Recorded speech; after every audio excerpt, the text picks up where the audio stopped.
შვილები და მთელი ოჯახის წევრით გამოვალთ.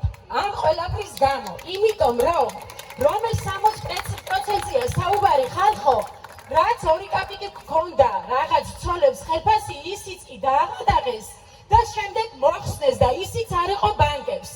შვილიშვილს საჭმელი ვერ ვუყიდე, უკვე დახმარება მოვითხოვე და ჩემზე უარესი მდგომარეობაში იქნება ქალაქის 95%.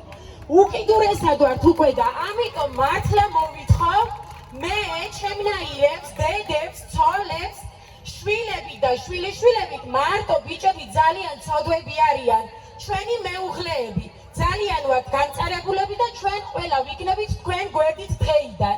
სადაც საჭირო იქნება, რომელ პოსტით საჭირო იქნება, ჩემი შვილიშვილი, ჩემი მეგობრები, თავისი შვილები, თავისი შვილიშვილები, თუ ასე არ მოვიქცევით, ქალაქი აღარ იარსებებს, აქ უკვე მარტო ხელფასზე არ არის საუბარი. ჩვენ წასასვლელი არსად არ გვაქვს, თბილისი ვერ დაიტევს, საზღვარგარეთ რამდენი გახდეთ ემიგრანტი საკმარისია ხალხო. ამიტომ ვთხოვ ჩვენ სახელმწიფოს გამოიჩინონ გულისხმიერება და დაგვეხმარონ უკიდურეს მდგომარეობამდე სანამ მივართ, სანამ ქალაქი ჩავერთვებით და მართლა ხელთა ბრძოლა გაიმართება. ძალიან გთხოვთ.